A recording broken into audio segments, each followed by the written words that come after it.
I couldn't hang my sheets out again this morning. No, I never can till Jordan's corn's up. Too much dust in the air. Yeah, he's still planting. I can see him out there. Sometimes I can see him. Boy, you know, that dust is so thick already. His soil is so dry, those seeds might never even sprout. Well, it's just such a waste of life. He doesn't seem to care.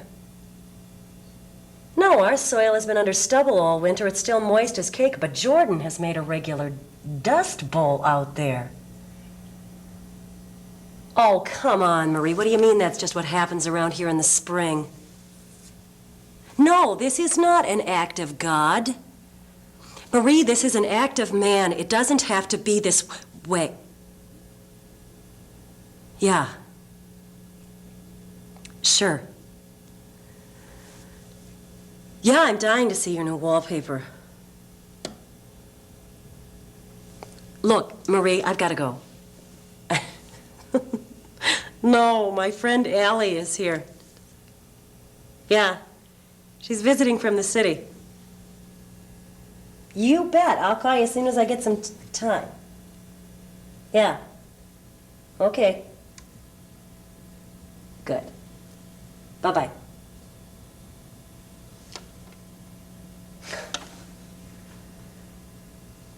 She just changed the subject to her bathroom wallpaper. She's the best friend I've got out here. She just won't hear it. She can't see it. You could see it. You remember that first winter you came out to cross-country ski? And the next morning, all that beautiful snow was black. You stood right here at this kitchen window, and you said, "Is that black stuff that blew in last night's soil?" I said, "Yeah, that's right." You said, "That's terrible. Why do they let it do that?" Good question.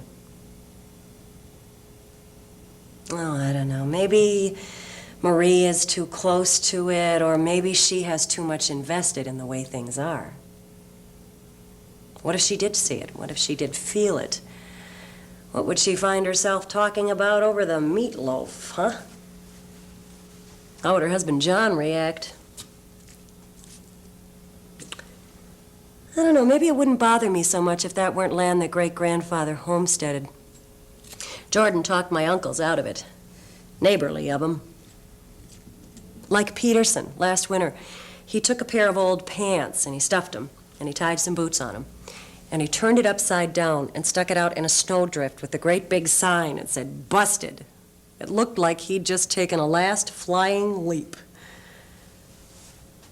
Jordan was out there before sundown with an offer. Oh, he wants to buy us out, too. Fat chance.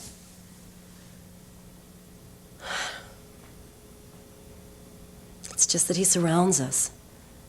No matter which way the wind blows, we get his dirt. He's not the only one, either. Even my parents farmed over the terraces Grandpa put in, and they tried to drain the pond. With the gullies washing into it, it was never anything but a mud hole. Lose a tractor in.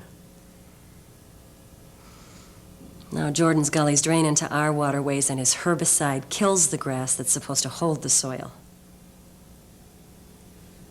Water doesn't recognize fence lines, Ellie. Wind either. See, it's all connected. It's like one bloodstream. And any day now, his poison will show up in our wells, and we'll drink it, and it'll flow in our veins. And bigness is no excuse. Old man Wade and his 2 sons farm more than a section. He was named Conservation Farmer of the Year 3 years ago, but look at that dust. Boy, what short memories we have, you know? I keep hearing my Grandma Annie. Did I ever tell you any of those Dust Bowl stories?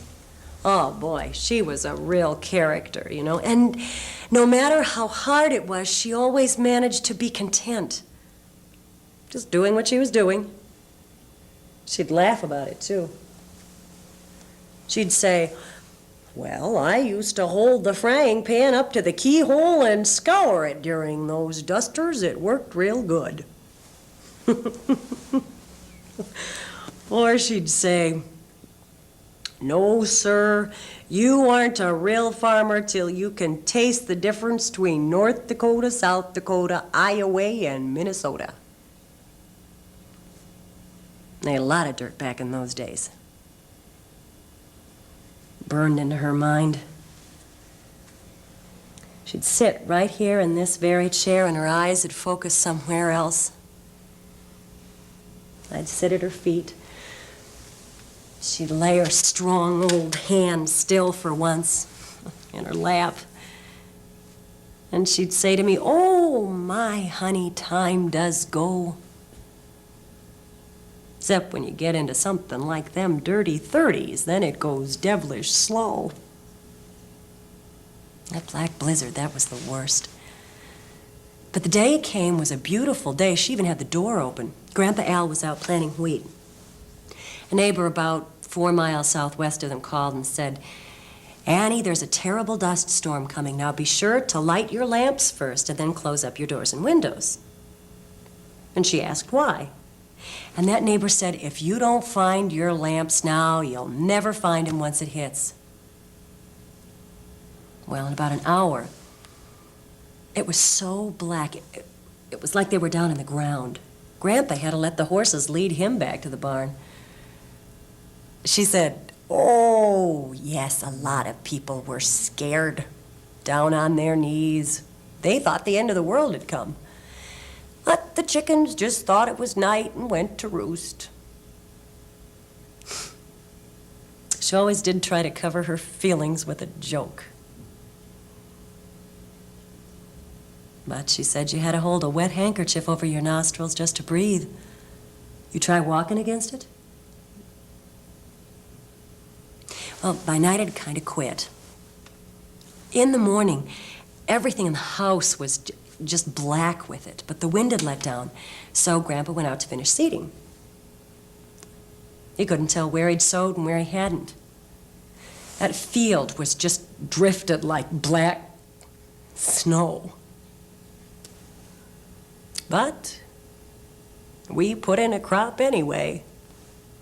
If we didn't seed, we surely wouldn't get anything. That night, Grandma and Grandpa sat out in the dust on the porch steps. She said the sunset was like a red wound over the land. Grandpa never looked at her once. He just slumped there like he had a great weight on him, you know. Neck all caked with dust and sweat. He stiffened up his shoulders, and he took his finger and he wrote right in the dust, never again.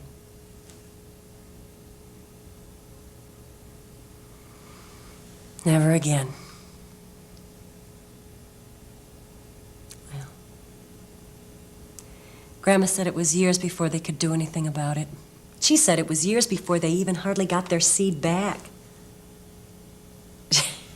She said, say, you know, that pond bottom cracked, curled up like barn paint, dead fish stinking, flies buzzing over 'em, dry wind just peeling away at your very skin.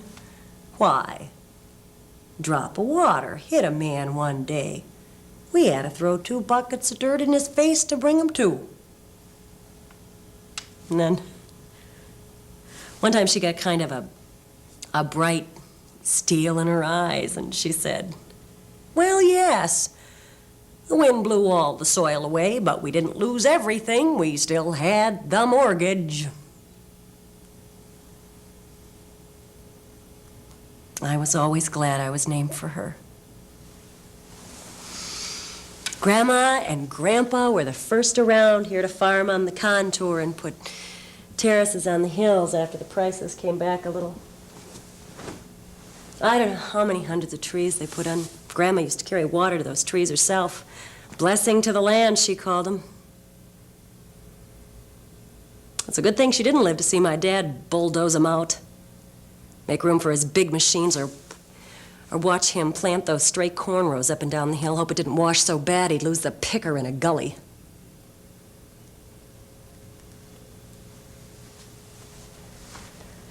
They were good people, though, Mom and Dad. Oh, they got good yields, too, enough for Mom to retire to Florida when Dad's heart burst. Oh, they farmed like most of the neighborhood, old Jordan, too. On the advice of the colleges and the banks, even the extension back then, you can't blame them. Market the way it is, the way the government slides about, one bad year, you're out. But some farmers take care of their land and they still make it. So far, we've managed to hold on. But the market was better back when we started. I don't know if we could do it now. No, not that it wasn't touch and go at first. Even with the cost share, it just about broke us to put all those terraces back in, all those lines of wispy little trees. But neither Pete nor I could see doing it at all if we didn't do it right. Boy, you know, I like the look that Pete gets now after a day in the field. Allie, it's funny, you know? You give something back to the land, and it gives you something. And then the pattern it all makes, it's like some kind of crazy quilt. And the soil is all tucked in real nice and cozy.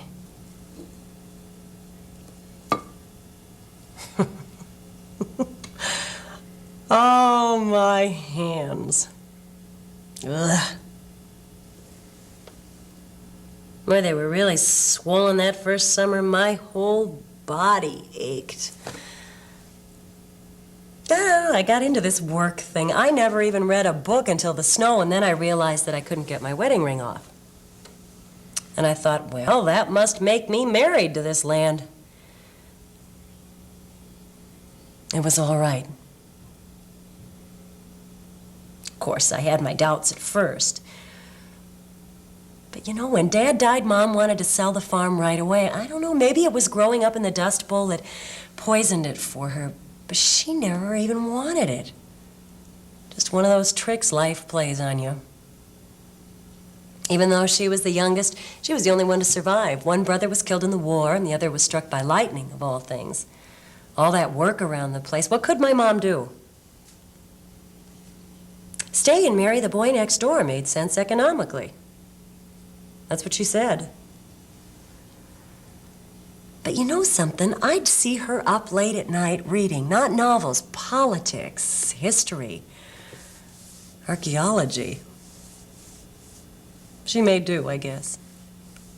And she loved Dad. But Ellie, I don't ever remember hearing her say anything good about farming. It was just a way for her to get the things that she never had as a kid, and she would lecture us. She'd say, young lady, you go to college. Don't spend your life buried up to the elbows in dishwater.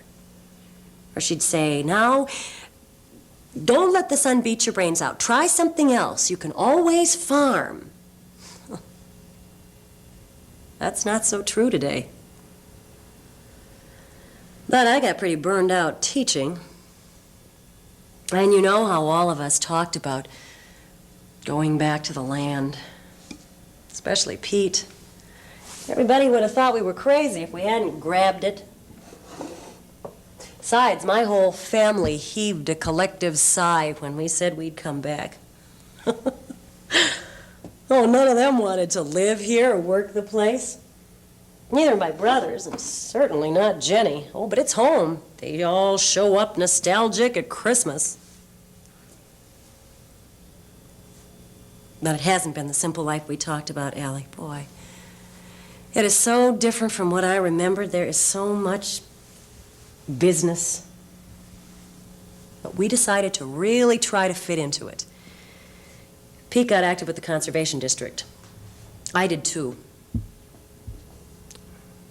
Church suppers and 4-H. We even took up square dancing, but that had gotten just about as complicated as the rest of it. We had to go and take lessons now, before we had any idea which way to turn. But we've made a life for ourselves. It's a sort of a harmony. There's a harmony within our family, and there's a harmony with the land. And the other harmony is with the people here.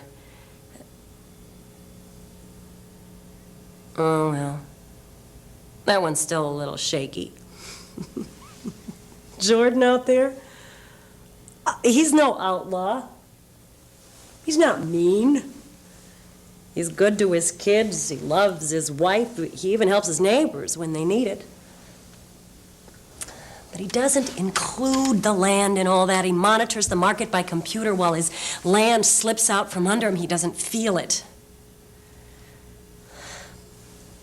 Not many around here do feel it. The land is something you own and use. I don't know. Maybe I'm crazy.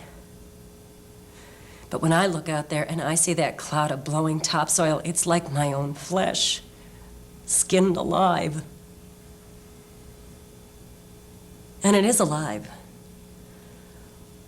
That soil is made up of the bodies of all the beings that have ever lived in this place, living and dying over millions of years. And it's the whole life of all the years to come, too, in this dirt, this dirt.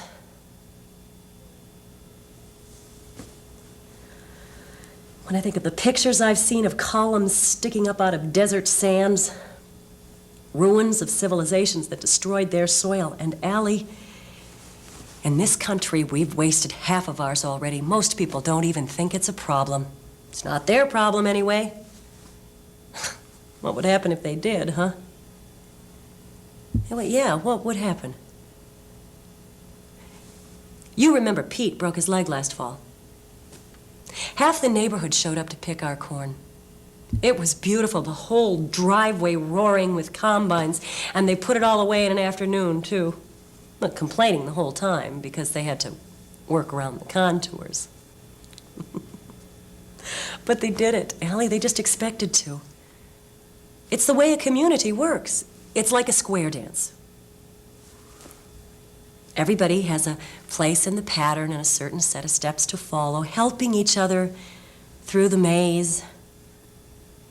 There's a constant weaving of new designs on the old, in harmony. Well, a good part of living is learning how to do that dance right.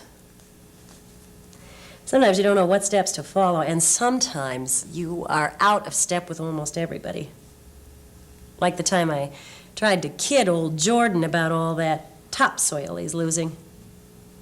To him, I'm still his old buddy Carl's little girl. I'm 35 years old and I'm still tiptoeing around him. Anyway, I said, say, we never have to fertilize our Northwest 40 thanks to all that dirt we get from you. I suppose next you'll be sending us a bill for it. Jeez. Oh, yeah, I laughed and he laughed. Around here, people always laugh when they're serious. So he says, well, you get some from me and I get some from Larson. We're just trading a little real estate through the air. Real estate. To him, that soil is nothing but real estate. Something to soak up fertilizer and hold roots. His soil doesn't always even do that, though. I have walked out into his fields after a good blow. His little bean plants were hanging on by the hairs. The leaves were all sandblasted. So I said, say, a lot of your real estate's going to end up in the Gulf of Mexico. Pretty soon you're going to have to go down there and farm. Every now and then I lose it. I drop my cover. Now he narrows up his eyes. His voice comes real soft and slow. He says, "Well, now, you look here, little lady. It's my land and I'll do what I want with it. Besides, you can't argue with success. Must be doing something right or I wouldn't be going to Texas every winter." Texas every winter. He doesn't have to put up with black snow. Oh, little lady. Called Jenny right away when he said that. His land. His. Ellie, the land belongs to itself. If anything, we belong to it. As much as earthworms, as much as corn plants. We rise up a while, we sink back in. We borrow our lives from it. Well, anyway. From the safety of the city, little sister Jenny said, "Well, what'd you expect from him? All the while we were growing up, he was the same way, just like Dad." And then she launched into one of her diatribes. You know the one. Begins with, "We've left the world to men long enough to be sure they aren't going to take care of it." Ends with, "We women have got to start holding up our half of the sky." I said, "Come on, Jenny. It's not exactly fair, you know. Most of the conservation work is done by men." So she says, "Well, I suppose that lets women off the hook then, huh?" I don't know. Maybe it's because she stayed in the city after college. Or what, do you think I've been out here too long? It's different out here. Jordan won't listen to me.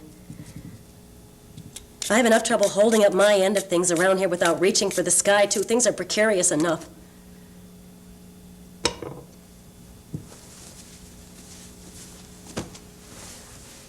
We work all the time just to stay in the same place. Just holding on to the farm is so hard, and then making sure the kids learn what they need to know to live in the world, just staying sane when everything seems to...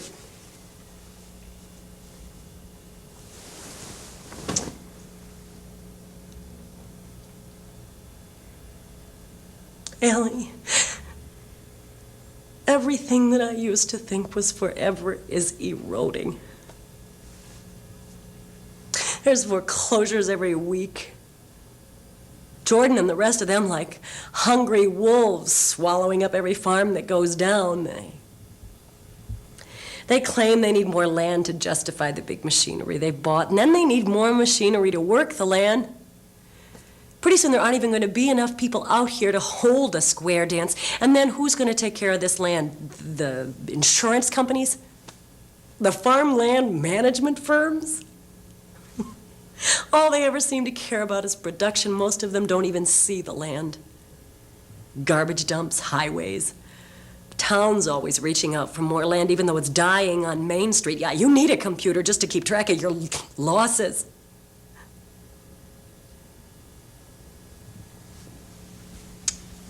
But what I value most of all about this life, in spite of everything, is what we've built ourselves. You can see it, can't you? I take care of things all day long. I bandage Amy's cut finger. I walk the beans. I bring Pete's lunch out to the field, pick worms off the broccoli, cultivate corn. I can take the time to sit down and listen to little Mark's dreams. All day long, I keep track of how things are growing, and it feels so good. Because everything in this universe is growing, and I'm a part of that here.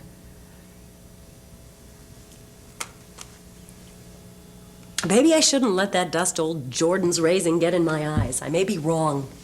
No.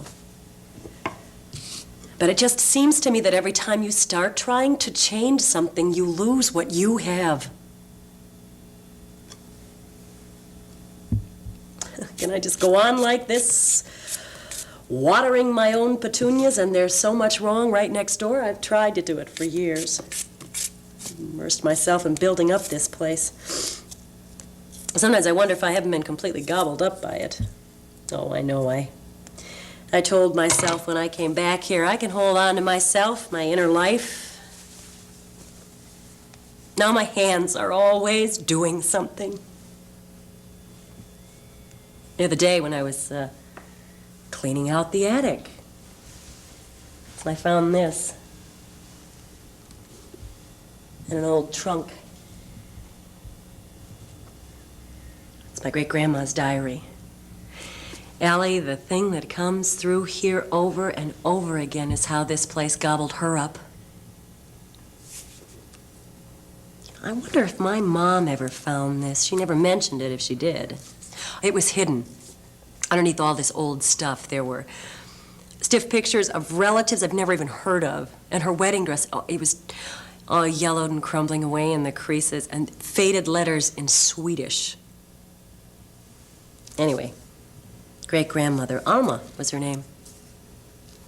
And Bjorn, great-grandfather, they came out here from Illinois. They homesteaded in 1880. They built a sod hut right on this spot. He sounds like kind of an empire builder. That never amounted to much, but she was so lonely. She was so overworked, coming out here before anything was here. And I think she was angry about what her life had become, and she took the anger out on herself. Sound familiar? Where is that page? A second. This was written the year that Grandma Annie was born. She says, I can't believe it is 4 months since I have taken up this book. I have been much occupied with my work, which seems daily to increase, and have suffered much from loneliness in this empty place. The letter I received last week from Mother was full of worry I have caused her coming here, and she herself crippled so with rheumatism again. There's no one to help her now that Lizzie has gone to her sweet rest. But I will not think of rest. My duty lies here with my dear ones, my only happiness. And I dare complain to no one save only you, my little book, least of all to Bjorn. I fear that Mother may have been right about him. Oh, that I could lay my head on her sweet breast. Allie, I can't imagine this. She says, I realize today that it has been an entire year since I have been to town. And no neighbor close enough to visit. Seems that I am always either too ill or busy with the children to go any distance. Bjorn didn't want to hear the church bell ring a Sunday morning, so he passed up many a piece of land closer to town. He sounds kind of like Daniel Boone, doesn't he? And he never tires of praising this place. Just today he said, look at this soil, not a stone and black as velvet. What a life our children will enjoy in this place. But something is wrong with me. I look at the very thing he looks at and see only emptiness. Emptiness. Well, of course it was empty for her. How could she love a place that broke her body and separated her from everything she loved? And here, she says, we spend our days toiling for a future we know not of, and being with child again. Sometimes it is all I can do to hold my tongue. I wonder, what if she hadn't held her tongue? There's another part in here I want to read. Oh yeah, here it is. Listen to this. Now that spring comes on, clouds of geese and ducks invade our pond. Their constant chatter makes it clear just how silent winter was. Bjorn said they are so tame he can walk right up to their nests with a buggy whip and knock their heads off. So we have plenty of meat. But of course in the fall they are nearly as bad as locusts eating our grain. You know something? Those ducks and those geese are back now, and I never saw one the entire time I was growing up because Daddy drained that pond. We let it be. But in all those birds, Alma could only see meat or threat. A lot of people, not just farmers, they still see the natural world that way. Something to use or a threat. Now, here she is feeling guilty again for not enjoying pioneer life. I should be thankful for each day that is given me and for the blessing of my baby's health. But I do so wish we could have made our home in Illinois, close to Mother, where the land is tamed and we would not have to make the whole world over again ourselves.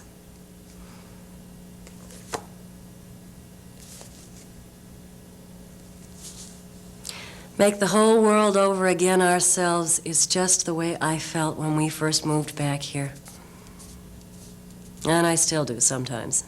But what's gone before wears such a great rut.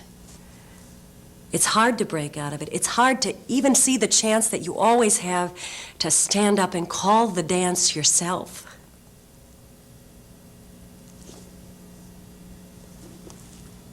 These women in my family. Each of us have had a different burden on the land. Great-grandmother was exhausted trying to remake the world on it, and she found her sweet rest at only 45.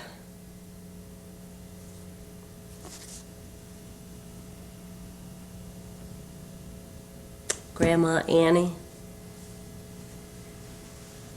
watching all her sweat blow away.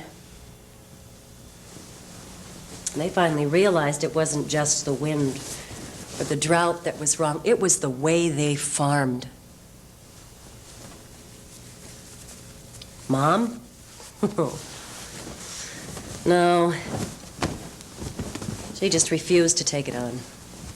She was always living somewhere else in her mind, while Daddy's dream of Easy Street destroyed everything her parents had built.